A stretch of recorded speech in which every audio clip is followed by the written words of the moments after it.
No way would I buy one again. The trouble is they're so tippy. You tip over so easily. They just can't handle the rough water. There's absolutely no room for anything on there. It'd have to be one of the slowest kayaks I've ever been in. So these are things that I would never say about my Hobie Lynx. I've had her for over a year now, and she's been through tournaments, and I'm out on nearly every weekend. So I thought I'd give you the lowdown on what I've learnt about the Hobie Lynx over this last year and a half nearly. I'll go through how I set it up for the tournament, all the gear that I put on there.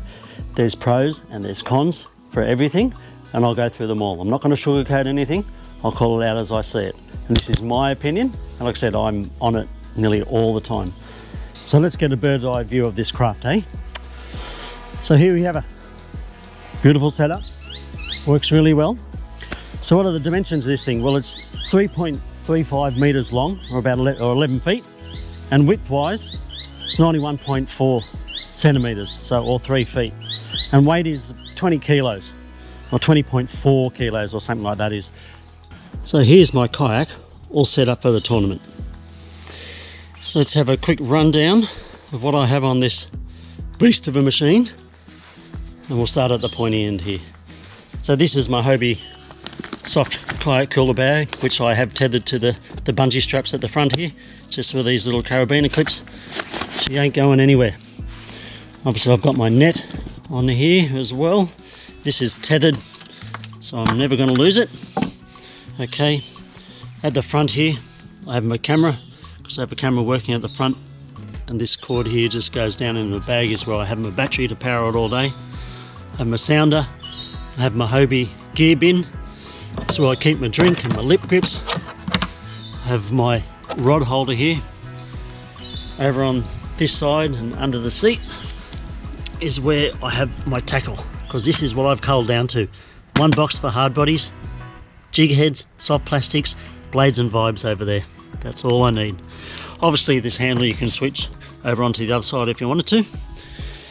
I have the seat with the Hobie Vantage bag on the back, and in here I just keep leader and soft plastics and other bits and pieces, which is a great bit of storage to have.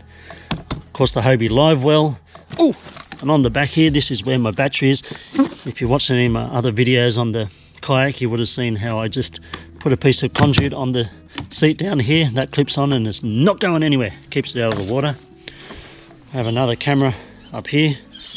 I normally take 5 rods out with me when I go. And I got my micro power pole here, which is fantastic when you're over the flats. Of course I have my paddle. And the other bit is the release mechanism for the power pole. I just have this up on the seat here, so it's nice and easy to get hold of. And also where the cup holder goes over here, this is where I just keep my scales, nice and easy to get to for when I'm about to weigh fish. And over here are my culling clips, my homemade ones, where I can adjust, I can dial in the fish's weight. I got numbers on the top there, so they're easy to find, so they're ready for my fish when I get them. Now we shall start talking about a bit more about storage, because there's no in-hull storage and we need to make do with what we've got on the surface, which is why I have this Hobie cooler bag on the front here. Now what I can put in here is a heap of stuff. I have my wet weather gear here, pants and my jacket, lunch, extra soft plastics, other bits and pieces of tackle, and this is where I have my battery in here for my camera. Fit my drink in there and lots of other stuff. It's not completely waterproof, but it's pretty well water resistant. I've never had anything in there get wet. Now the wheels for the Hobie kayak. One tip I will give you for these, which is great for looking after the hull of your Lynx, is get a tennis ball, cut it in half and just drill a hole in it and slide them down on here. There's just a bit of extra cushioning where they go into the hull. Now when I'm fishing a tournament, I would leave these in my car or back on shore somewhere, but if I'm just going out by myself, I'll just take them with me.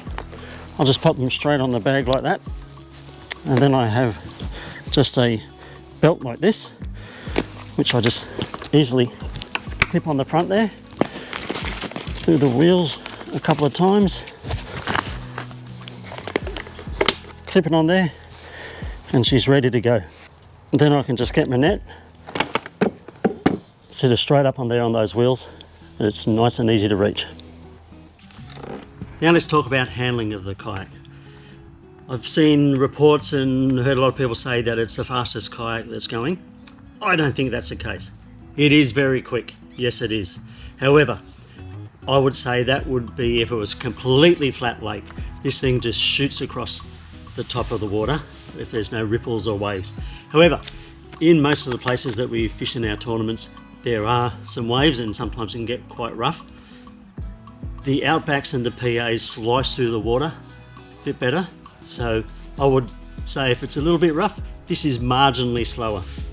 On the takeoff, this thing is like a rocket though. It is very quick to get up and running because it weighs bugger all, okay? So that's good. Rough water, what's it like in rough water? I've been out in the middle of St George's Basin when it's blowing 25 knots, waves crashing all over the place. I've never felt unsafe at any stage at all of this. I felt just as safe as I did in my Outback. However, you will get water coming over the front of the nose on this.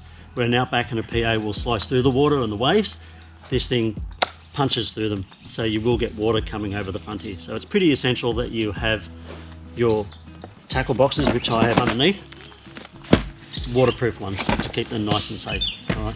You can get the Burley Pro kits that fit onto the side of the seat, which will keep them elevated and out of the way. And I hear that they're working on one that'll like a drawer that fits under the seat, which will be fantastic. Martin does some beautiful stuff, so I can't recommend them highly enough to get some of that kit. But for me, at the moment, like I said, I've culled down to only a few tackle boxes. They sit under the seat. I haven't had any issues with water washing things over the side or doing anything like that. It turns on a dime, this thing. It can turn literally in its length. I'll put a video up from one of the bass videos that I went out to where I'll just show how good this is. It's really nimble. It's great fun, really good. I'm going to be using it up in Foster in a month's time, so that'll be great for getting in and out of those racks there and avoiding the sharp, nasty stuff on the edge. So I've gone through a lot of the stuff with it, but let's do a quick rundown on the pros and cons. The pros: super lightweight kayak, fast, nimble, turns on a dime. You can throw it on a car, so easy for loading, it's perfect. All right, you can still fit plenty of stuff on it. What are the cons? Well, some of those things. No in-hull storage, so you're limited to what you can take with just stuff that you can fit on top of the hull. In rougher water, still stable, however, you will get wetter than you would in a PA or an Outback. You'll get water splashing up over the front, and as I said before, it punches through the waves rather than slices through them like an Outback or a PA will. Okay, the shell is very hard. It is not like the Hobie's PAs or Outbacks or any of the other ones, so it is more prone to scratches and nicks and bumps.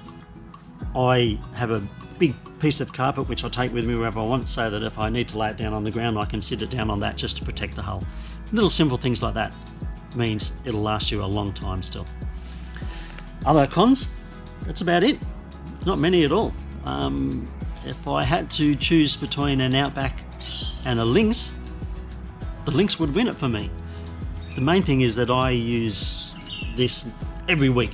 Every weekend I'm out in this thing. Tournaments, I do between, I don't know, 10 and 12 a year.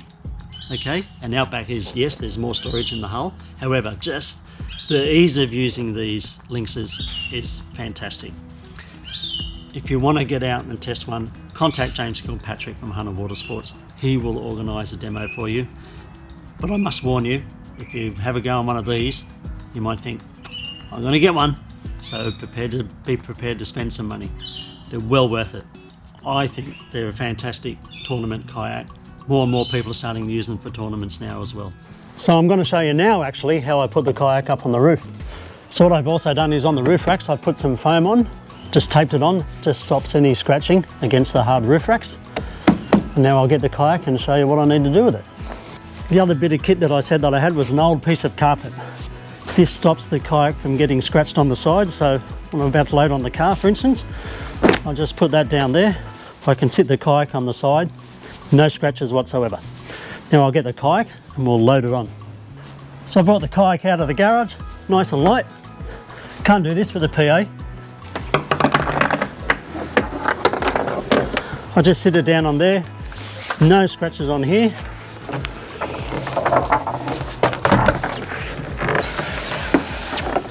And that's how easy it is to get on. Old piece of carpet, foam on your roof racks, and that's it. Nice and simple. Thanks for watching, everybody. I hope I explained enough here in this video for you. And we'll see you next time. Bye bye.